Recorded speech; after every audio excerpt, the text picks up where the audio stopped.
Bom, pessoal, continuando a nossa bateria, né, com as questões da CGU, Bateria de Segurança da Informação, a questão 50, tá, do nosso material. Assinale a opção que não compreende uma informação relevante a decisões de infiltragem de pacote. De tudo, para a gente resolver qualquer questão, a gente precisa saber português, né? A gente não cai nessas pegadinhas. Então, ele está perguntando qual desses critérios aqui embaixo, A, B, C, D, E, ok? Que não serve para uma filtragem de pacote. Ou seja, está falando aí indiretamente de firewall, né? Ou seja, você vai aplicar uma filtragem de pacote, um tipo de filtragem na rede de pacote, e ele quer saber qual dessas informações não caberia nesse contexto. Vamos analisar cada um. Então, aqui a gente tem a porta UDP. Bom, pessoal, na filtragem de pacote, eu falei, ele analisa praticamente, né, a camada 3, a camada 4, ou seja, os protocolos e endereços. Aqui, as portas, né? Então, basicamente, a filtragem de pacote se baseia nisso daqui, né? Então, a porta UDP é uma porta, né, da camada de transporte, né, a camada 4. Então, ela é pertinente à parte de filtragem.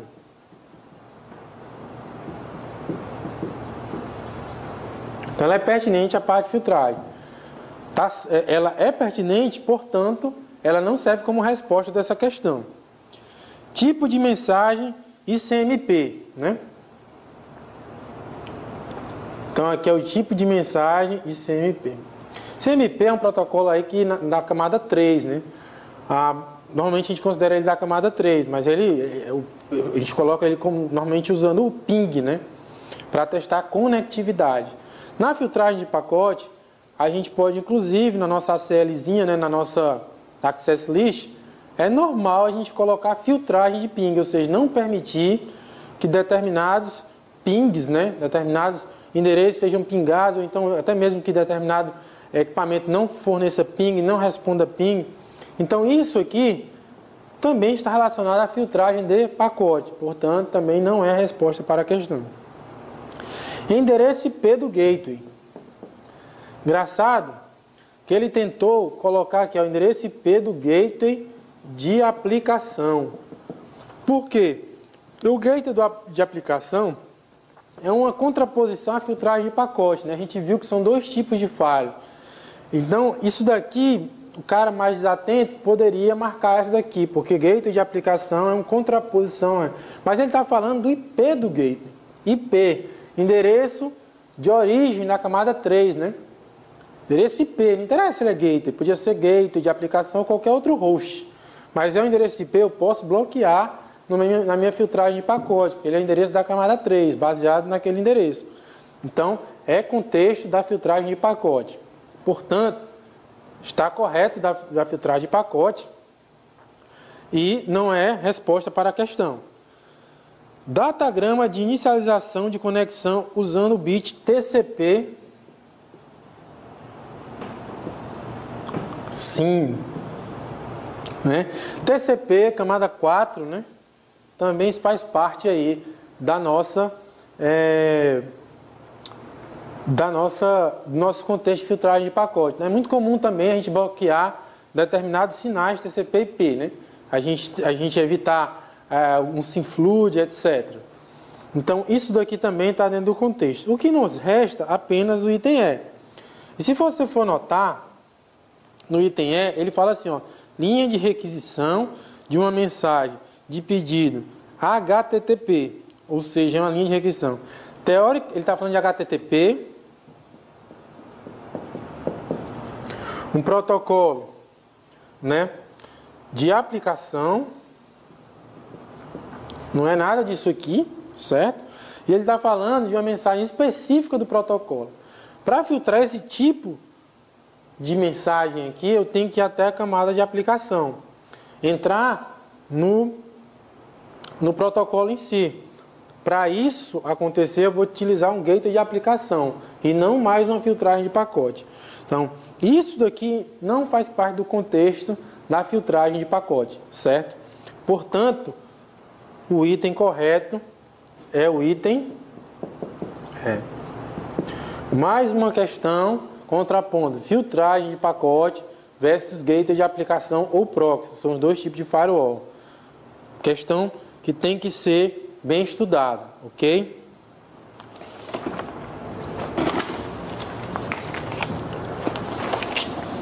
Vamos agora à questão 51, tá? A informação de que um dado host respondeu a um datagrama ICMP, ping, né? Nosso eco, com endereço correto no nível IP, porém com o MAC incorreto, é útil para... Aí ele coloca vários ataques, né? Ó, varredura de porta, né? O scan, né? Scan port. Aí ele bota sniffers.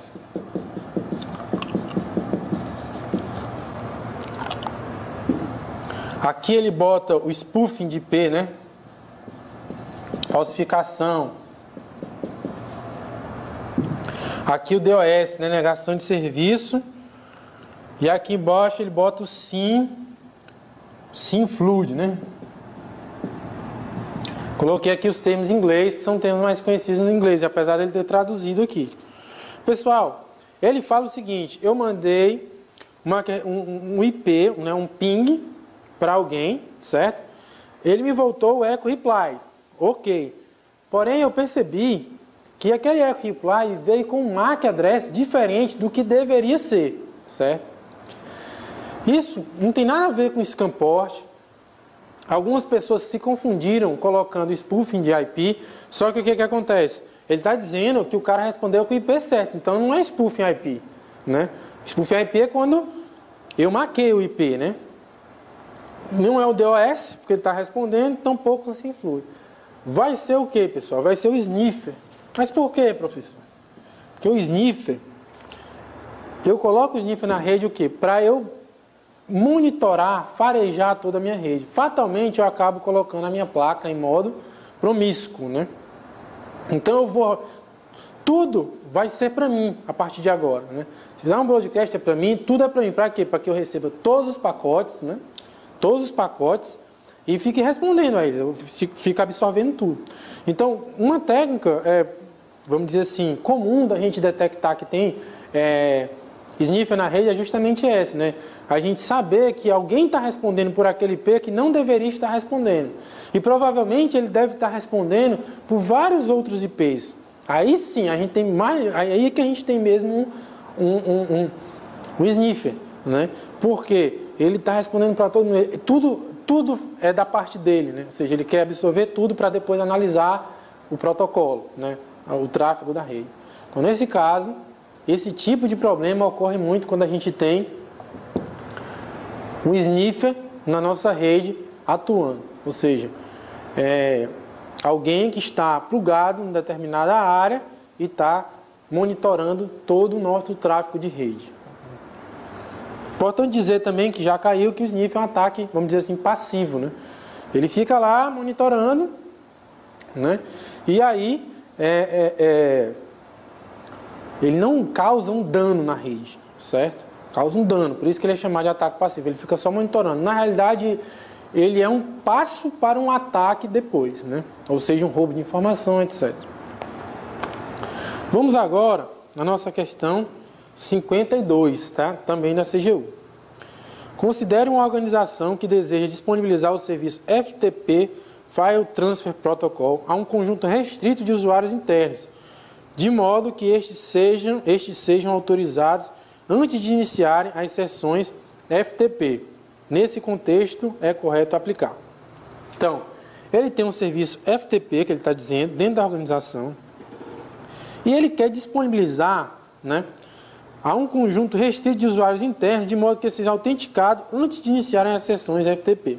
Pessoal, isso aí foi outra questão polêmica da prova, certo? Por quê? ele está falando aqui, ó, de Gateway FTP, né? O IDS, ele está falando de um firewall, filtragem de pacote, né? Aqui da criptografia assimétrica e aqui do NAT. Bom, de cara, NAT não tem nada a ver, tá? O gateway aqui, o firewall, filtragem de pacote, por se tratar no protocolo da camada de aplicação, certo? Ele tá querendo proteger determinada aplicação, né? O FTP, restrito a determinados usuários. Eu não estaria lidando aqui na área de filtragem de pacote, como a gente viu na questão 50, tá? Isso aqui também está fora. O IDS não é o caso, né? A gente não está tendo um comportamento anômalo na rede, ok? A gente tem que definir para que o comportamento anômalo não ocorra. Então não é o caso também do IDS. Aí, pessoal, ficou a seguinte dúvida, né? Ora, deseja disponibilizar o serviço FTP a um conjunto restrito de usuários internos, de modo que seja autenticado antes de iniciar. Fala, autenticados antes de iniciarem as sessões. Você poderia, de cara, vou colocar, não é filtragem de pacote, vou escolher o gateway de aplicação FTP, beleza? Certo? Está lá o gateway, para eu usar o meu FTP eu vou ter que me autenticar e tal. É muito comum isso na parte, vamos supor assim, de internet, quando você tem uma internet limitada na sua rede. Só quem vai acessar a internet são determinadas pessoas, então quando eu digito um determinado endereço HTTP externo, o proxy, né, que seria o meu gateway de aplicação, ele me apresenta determinada autenticação, né? Essa autenticação pode ser usuário senha, outro tipo de autenticação. Eu vou lá, digito meu usuário senha e passo a navegar porque eu tenho autorização para aquilo. Perfeito. Porém, pessoal, ele falou em autenticação, né? Como é que eu faço isso daí? Muita gente colocou o quê? Criptografia assimétrica, né? Que é uma forma de autenticação. Você usa a criptografia assimétrica para também se autenticar, que é o caso do nosso smart card, né, da nossa ICP, ok? Então, esse item aqui, ele dava margem para você marcar também. Porém, se você analisar bem, né, você vai ver que na ESAF é sempre a mesma coisa. Você tem que marcar a opção mais correta, né? Então, a opção mais correta nesse contexto aqui, a gente vai chegar à conclusão, se a gente analisar friamente, né, que é o gateway de FTP. Ele não falou nem gateway de aplicação, foi um gateway específico FTP, que é uma coisa assim que não é um termo muito utilizado. Um gateway normalmente é um gateway de aplicação e você no gateway configura determinadas aplicações para serem servidas, né, na rede. Mas, como eu falei, a criptografia assimétrica, no desespero da prova, o cara pensava, a criptografia assimétrica, está ligada à autenticação, meu smart card, ou meu smart card, é que eu vou me autenticar para ter acesso a determinados serviços, né? Estava à margem também. Okay? Então, era uma questão que você tinha que ter atenção, né, para a gente poder estar tendo a frieza de marcar a opção correta. Tá? Então, o nosso item que a gente vai responder deveria ser o item A, Gateway FTP, fazendo aquela ressalva contra a criptografia assimétrica, e a nossa resposta, tá, vai ser a resposta A. Ok, pessoal? Então, aí até a próxima aula.